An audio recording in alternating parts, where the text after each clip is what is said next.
Blame Truth here, and I am back after a few days vacation, I guess you want to call it, for Father's Day weekend. I unfortunately lost my dad when I was 9 years old, so every Father's Day, I kind of just chill and reflect and meditate and whatnot. But anyway, I'm not here to make this an episode of Mari or Dr. Phil. I hope you had a great Father's Day weekend if your dad's still in your life, and I hope you spent time with him. But I want to talk about XDefiant. Surprise, surprise, this video. So this isn't me being a fanboy. This is not me glazing the game. I'm not paid off by Ubisoft. None of that. I absolutely love XDefiant. I played a lot this weekend because my sleep schedule is horribly messed up because of this game. I missed playing with some friends. I had a lot of people that wanted to play this weekend. Just friends of mine or whatever that I miss playing with because I'm playing from like 2 a.m. to 8 a.m. And you can ask the guy in this video here who's teabagging. We teabag as we cap some points to this gameplay. He's a viewer of mine. But you can ask him. This gameplay happened at like 5 a.m. EST, I think. So I don't know, man. Sleep schedule was really messed up because I can't stop playing the game and I can't go to bed. And that's just a problem I've always had. If I get really into something, hard for me to sleep. I don't know what it is. But anyway, I want to talk about some changes that were made. And I want to preface this by saying, honestly, I absolutely love the game. I cannot wait to see what drops with the subsequent seasons after Season 1.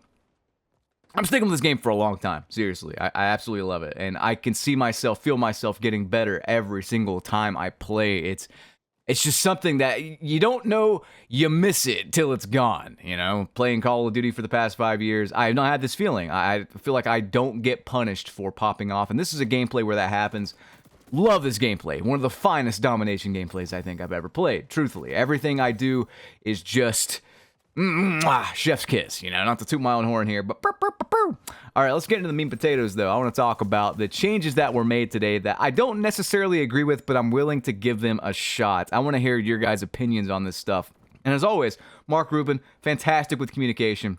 So the update today fixed a few bugs and improved netcode even more, so that's good. All good changes, and we have this as well. Gameplay sped up the process of unlocking attachments by lowering the amount of XP needed to level up your primary weapon. This is a good change. From 3,500 to 3,000, and your secondary weapon from 1,500 to 1,000. This change is retroactive, meaning your existing weapon levels will likely be even higher now. So this is awesome. It's great.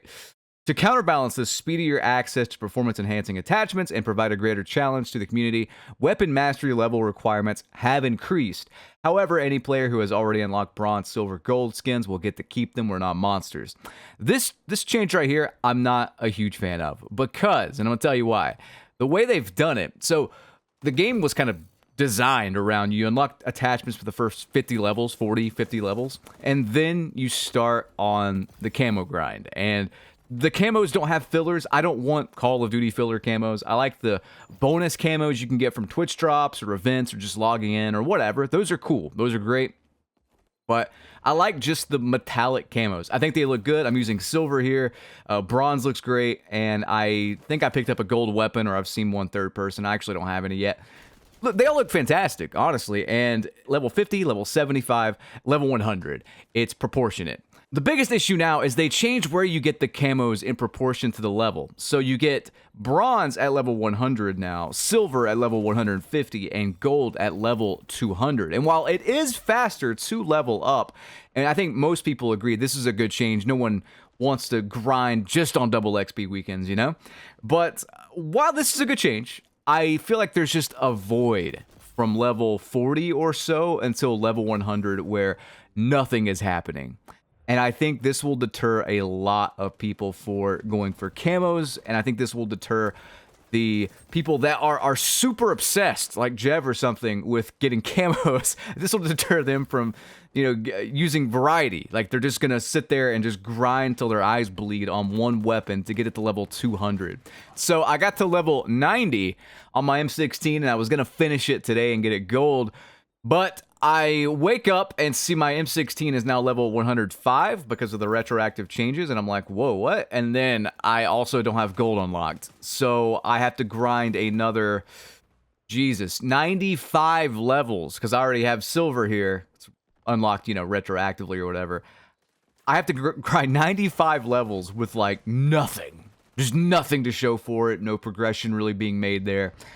I don't like this change necessarily. I'm willing to give it the benefit of the doubt, like for new players, maybe it helps them, you know, unlock attachments and stuff like that, but there just needs to be something in between. It's just not proportionate. From 40 to 100 especially, or for people that have already gotten like silver camo unlocked, this grind is going to be a bit of a slog. However, all hope is not lost. Let's check out what Mark Rubin has to say here. Let's talk about weapon level / mastery. Attachments for weapons affect gameplay, and people were unlocking attachments slower than we estimated. The faster leveling is in response to that. Weapon mastery, on the other hand, does not affect gameplay and is supposed to be something special that shows off your dedication to a weapon. And so the rebalance of levels was in response to that. Now, if you've ever read any of my posts, if you've heard me speak, I try to be as honest, open, and transparent as possible with everyone, and I know this change may upset some people, and we are always willing to say we didn't do the right thing and we need to correct. This is awesome. We will own our decisions and will continue to evaluate. That being said, I'd love it if you guys gave the change a fair chance. And I will give it a fair chance tonight. I'm going to play some more tonight, see how it works. We want to hear from you, whether it's positive or negative. Also, this whole system is being redone to be more engaging for everyone. It will be a couple of seasons before we see this, but we will be looking at feedback now to improve our future implementation. Love you all. Mark Rubin is a stand-up guy, and he continues to just be a beacon for how to communicate with everyone. And the fact that he's just like, let me hear your opinions on this.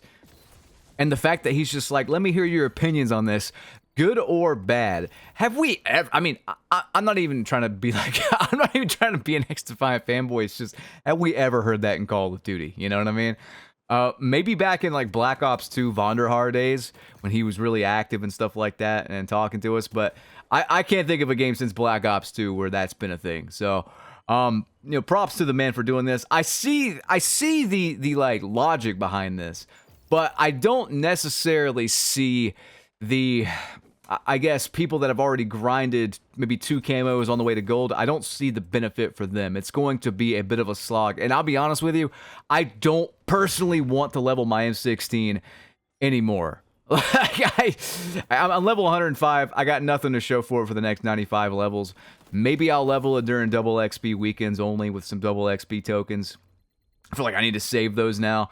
But, yeah, man, it's a bit of a slog. It's going to be a bit of a slog. And if you've already got bronze as well, if you're like level, I don't know, 60, it's going to be till level 150 until you see silver now. It's just, I don't know. I'm not a huge fan of it. If there was another camo thrown in the middle there that you could unlock, I think I would be down for it. Like maybe have bronze at level 50, silver at 100, level 100. Then something like black gold or onyx or something at 150, and then like gold at 200. I would be cooler with it. I think that would be fine. It's just the lack of proportions really throwing me off. And again, I don't want them to add like filler camos and stuff like that. I get that enough in Call of Duty. There are so many just worthless, you know, PNG images that they use for camos in that game, and they just become so common and so boring. They all blend together. Like, does anyone actually care about any camo in Call of Duty that's not a paid bundle, or B, a metallic or mastery camo? I mean, not really, you know.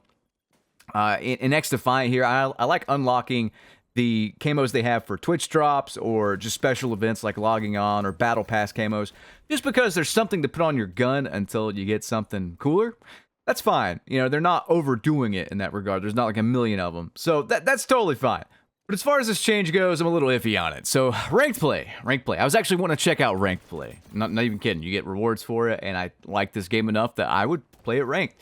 But I saw this, and I was like, ooh, that's probably not a good idea. So XDefiant Ranked on Twitter says, XDefiant Ranked Season 1 will not have an ability limit. This means all players on a team can use the same abilities. So we could see this. Yeah, I don't really like this.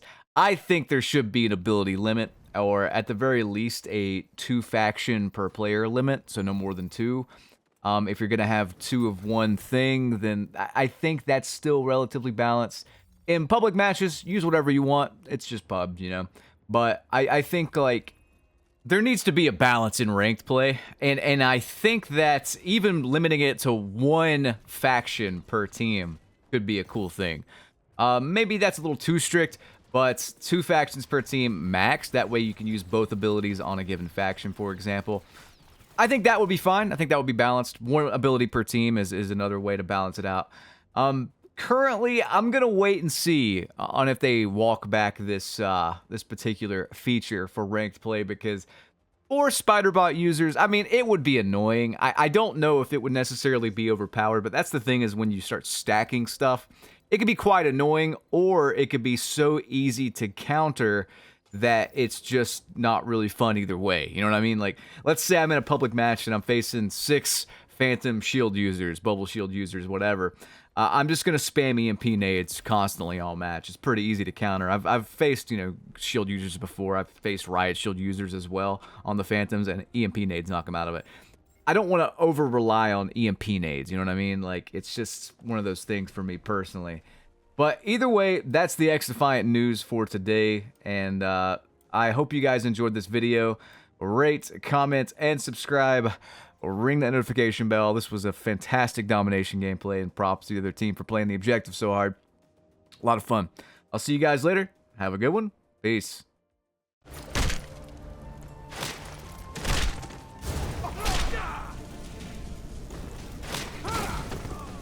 Here's some parting advice.